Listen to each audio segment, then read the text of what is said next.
Hi friends, welcome to cook with SG channel. இன்றைக்கி நம்ம என்ன பார்க்க போகிறோம்னா, சப்பாத்திக்கு வெஜிடபிள் குருமா எப்படி செய்யலாங்கிறத பார்க்க போகிறோம். இன்றைக்கி வெஜிடபிள் குருமா செய்ய போகிறோம். அதுக்கு தேவையான பொருட்கள் பார்க்கலாம். 2 பெரிய வெங்காயம் நீளமாக கட் பண்ணி எடுத்திருக்கேன். ஒரு 3 பச்சை மிளகா, கருவேப்பிலை, மீடியம் சைஸில் 2 தக்காளி எடுத்திருக்கேன். இஞ்சி பூண்டு பேஸ்ட்டு கொஞ்சம் எடுத்து வச்சுருக்கேன். ஒரு 6 பீன்ஸுக்கு பக்கம் கட் பண்ணி எடுத்திருக்கேன், கொஞ்சம் பெருசாக. கேரட் 2 கேரட், பெரிய கேரட்டாக 2 கேரட் கட் பண்ணி எடுத்திருக்கேன்.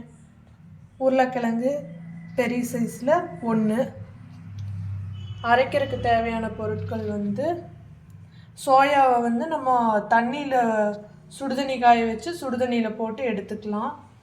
அரைக்கிறதுக்கு தேவையான பொருட்கள் கொஞ்சம் கறி மசாலா எடுத்து வச்சுருக்கேன், ஒரு 1/4 டீஸ்பூனுக்கு. தேங்காய் கீரி எடுத்து வச்சுருக்கேன், கொஞ்சம் பொட்டுக்கடல,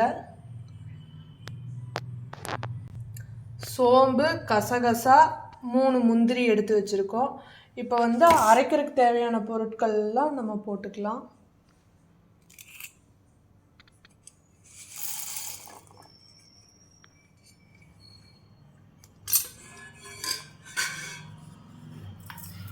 இப்போ அரைச்சி எடுத்துகிட்டு வந்துக்கலாம். சோயாவை நம்ம சுடுதண்ணி காய வச்சு சுடுதண்ணியில் போட்டுக்கலாம் அரைக்கிறதுக்கு முன்னாடி. இப்போ நம்ம சுடுதண்ணி காய வச்சு எடுத்துக்க போகிறோம் சோயாவுக்கு. அதுக்காக நான் அடுப்பத்தை வச்சு ஒரு பாத்திரத்தில் நான் கொஞ்சம் தண்ணி வச்சுருக்கேன். இப்போ இது கூட நான் சோயாவை போட்டு கொஞ்சம் வேக வச்சு எடுத்துக்க போகிறேன் தண்ணி காஞ்சதுக்கப்புறம்.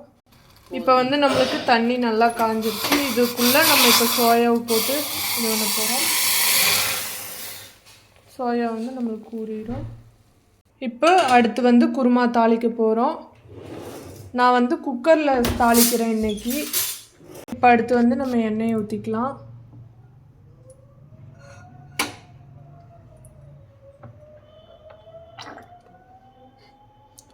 தாளிக்கிறதுக்கு பட்டை, கிராம்பு, ஒரு ஏலக்காய், சோம்பு கொஞ்சம் எடுத்து வச்சுருக்கோம்.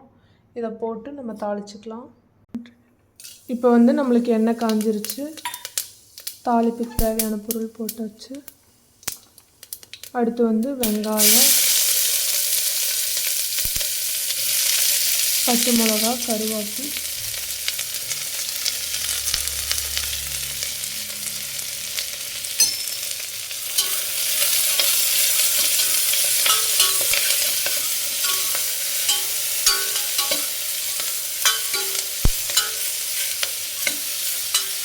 இப்போ நம்மளுக்கு வெங்காயம் கண்ணாடி பதத்துக்கு வணங்கணுன்னு இப்போ நம்ம இஞ்சி பூண்டு பேஸ்ட்டு போட போகிறோம்.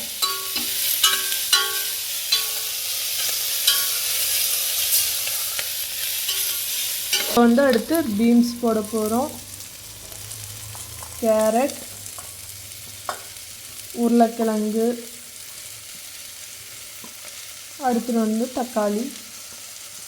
இப்போ இதெல்லாம் போட்டு ஒரு வணக்கிக்கலாம்.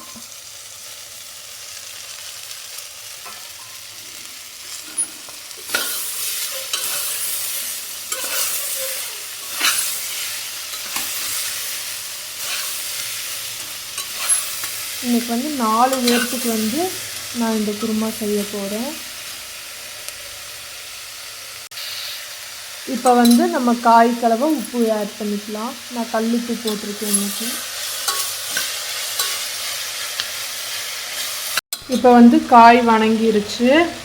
நம்ம அரைச்சி வச்ச மசாலா இப்போ ஆட் பண்ணிக்கலாம். இதோட நம்ம தண்ணியும் கொஞ்சம் ஆட் பண்ணிக்க போகிறோம் மசாலாவோட.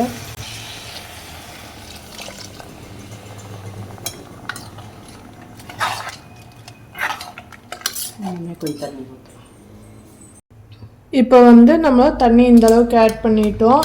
இப்போ நம்மளுக்கு பொட்டுக்கடலை போட்டிருக்கங்காட்டி குழம்பு கெட்டி கிடைக்கும். இப்போ நான் உப்பு ஆட் பண்ண போகிறேன். அடுத்து மூடி போட்டு சோயா உள்ளே போடணும். அடுத்து இப்போ நம்மளுக்கு சோயா நல்லா ஊறிடுச்சு. அதையும் போட்டு நம்ம ஒரு விசில் விட்டு எடுத்துக்கலாம்.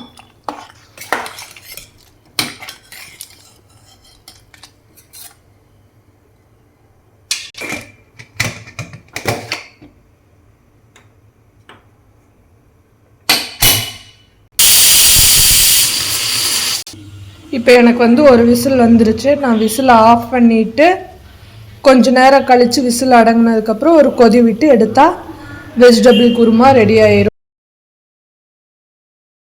ஓப்பன் பண்ண போகிறோம். இப்போ மல்லித்தலை,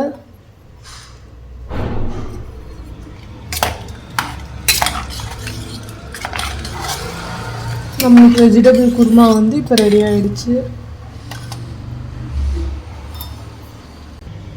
இப்போ வந்து நம்ம சப்பாத்திக்கு வெஜிடபிள் குருமா வந்து இப்போ நம்மளுக்கு வந்து ரெடி ஆகிடுச்சு. இந்த மாதிரி வீட்டில் ஒரு டைம் செஞ்சு சாப்பிட்டு பார்த்துட்டு கமெண்ட்டில் சொல்லுங்கள். Bye bye friends. அடுத்த வீடியோவில் சந்திப்போம்.